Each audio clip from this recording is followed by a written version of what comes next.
छत्रपती संभाजीनगर महाराष्ट्राच्याच नव्हे तर भारताच्या नकाशावरील झपाट्याने विकसित होणारे शहर म्हणून आज ओळखले जाते।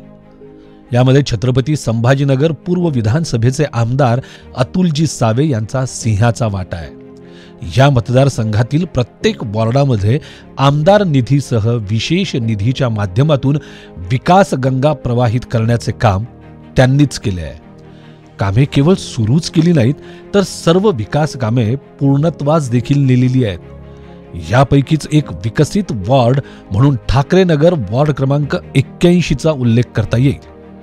ठाकरेनगर वॉर्डामध्ये मूलभूत आणि नागरी सोयी सुविधांची कामे अतुलजी सावे साहेबांच्या माध्यमातून मोठ्या प्रमाणात मार्गी लागली आहेत। यामध्ये वॉर्डा अंतर्गतच्या रस्त्यांचे सिमेंट काँक्रिटीकरण करण्यावर त्यांनी भर देऊन पक्क्या रस्त्यांची निर्मिती देखील केलेली आहे। यामध्ये Mayanagar N2, Mahajan colony, Sant Tukoba Nagar, Madhuban housing society, Jogeshwari apartment, Prabhunagar, Abhinav housing society, Vivek housing society, Chintamani apartment, आई शाळेसमोरील रस्ता, महालक्ष्मी चौक, भवानी पेट्रोल पंप यासारख्या महत्त्वाच्या रस्त्यांचं सिमेंट काँक्रिटीकरणाच्या कामाचा समावेश आहे।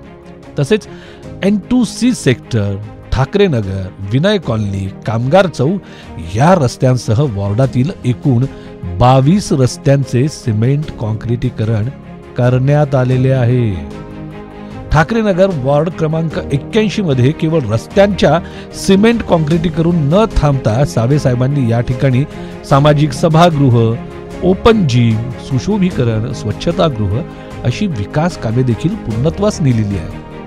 वॉर्डातील मनपाच्या खुल्या जागेवर मायानगरी यासारख्या ठिकाणी त्यांनी सामाजिक सभागृह उभारून वॉर्डातील नागरिकांसाठी सामाजिक व सांस्कृतिक व्यासपीठ उभे करून दिले आहे। तसेच N2 स्टेडियम आणि विनय कॉलनी या ठिकाणी ओपन जिमची उभारणी करून तरुणांसह ज्येष्ठांच्या आरोग्याची काळजी माननीय सावे साहेबांनी घेतलेली आहे, हे विशेष। त्याचप्रमाणे N2 स्टेडियम या ठिकाणी स्वच्छतागृहाची उभारणी देखील करण्यात आल्याचे दिसून येते आहे आणि नागरिकांना याचा उपयोग होताना स्पष्टपणे दिसतोय। एक लक्षात ठेवा की ठाकरेनगर वॉर्ड क्रमांक 81 च्या विकासासाठी सर्व योजनांच्या माध्यमातून सावे साहेबांनी आतापर्यंत तब्बल 24 कोटी 28 लक्ष रुपयांचा निधी देऊ केलेला आहे।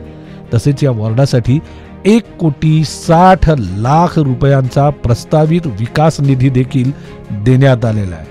अहो, विविध योजनांच्या माध्यमातून आणि एवढ्या प्रचंड निधीतून वॉर्डामधील विविध विकास कामे आणि नागरी सुविधांची कामे मार्गी लागल्याने स्थानिक रहिवासी हे अतुलजी सावे साहेबांच्या कामगिरीवर समाधान व्यक्त करताना दिसत आहेत। नमस्कार, मी दिलीप माणिकराव गाडे बोलतोय, ठाकरे N2 मधून।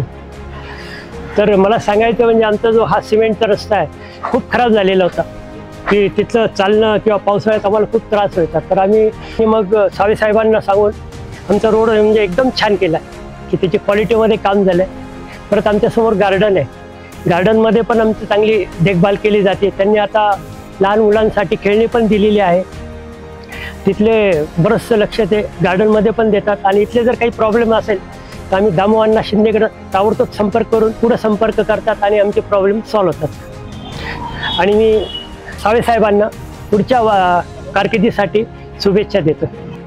शांत, संयमी, मनमिळाऊ तसेच प्रामाणिक काम आणि विकासावर ठाम असणारे आपले लोकप्रतिनिधी अतुलजी सावे साहेबांना नागरिकांची साथ आणि आशीर्वाद यापुढे देखील कायम राहतील हाच विश्वास आहे। धन्यवाद।